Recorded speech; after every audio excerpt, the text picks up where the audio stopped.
Dwight Howard and Lance Stephenson just lit up the court, and not in the way fans expected. What started as a tense Big Three matchup turned into a full-on clash that spilled into the stands. Players were ejected, emotions boiled over. And behind all the chaos was a storm of ego, history, and trash talk that most people never saw coming. But once you know what led up to it, it all starts to make sense. It wasn't just another basketball game. This was the season opener of the Big Three tournament. Miami 305 versus LA Riot. Two teams stacked with raw talent and wild personalities. On one side, you had Michael Beasley, Lance Stephenson, and Mario Chalmers, all known for either their flair or their fire. On the other side, Dwight Howard, Jordan Crawford, and Wesley Johnson. With Dwight trying to dominate in the paint was still 2011. But here's what most people forget. Just a week before, Beasley and Lance were battling. For $100,000, that kind of competition doesn't go away. It lingers, and it was clear from the moment this game tipped off. We're coming for blood. Michael Beasley didn't waste time setting the tone. Right out the gate, he went at Dwight Howard with full-on disrespect. Trash talk, eye contact, energy. "Get your ass out of here," he shouted. And Dwight, he laughed it off at first. But Beasley's energy was different this time. He wasn't just trying to win, he was trying to send a message. And just days earlier, Beasley had gone viral for one of the most unhinged, explicit rants we've seen from a player in recent memory. The dude was clearly on something, not drugs, but a personal mission. Things got physical fast. Dwight started swinging elbows, pushing inside like it was an old-school playoff game. On an inbounds play, he sent one straight at Beasley's chest. That sparked the first real foul of the game. But the real heat came seconds later when Beasley got revenge. He threw a shoulder right back into Dwight and stared him down like a predator. You could see it in his eyes. This wasn't over in Dwight. He was rattled badly. That's when Jordan Crawford jumped into the drama and accidentally made it worse.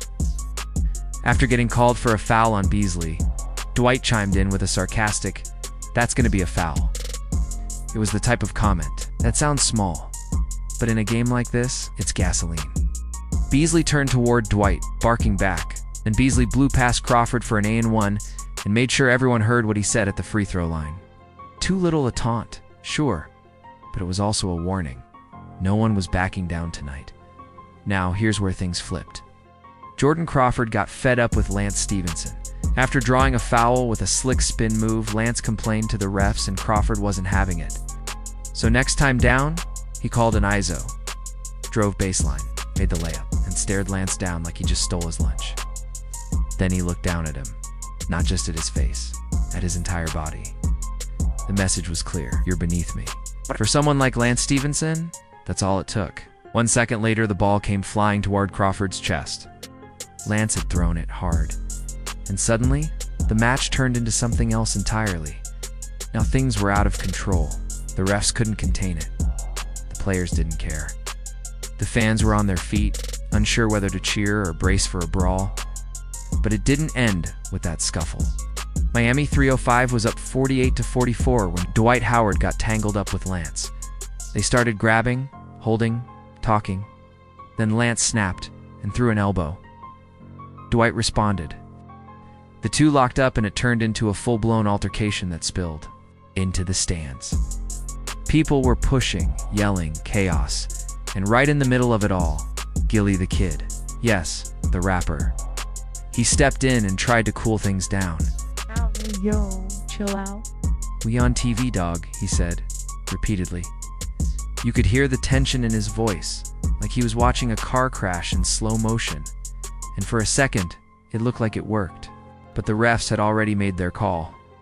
Both Dwight and Lance were ejected. Game over. For them, at least, the game itself didn't stop there.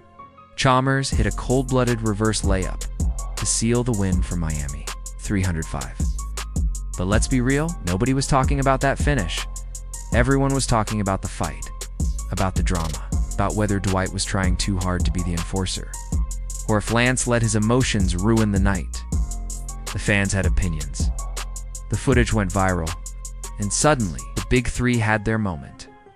But now that you've seen how everything went down, ask yourself this. Was this just heat-of-the-moment basketball, or was there something deeper? Is this about respect, ego, or something even messier? And with players like Beasley and Lance bringing this kind of energy to Game 1, what's going to happen when they meet again?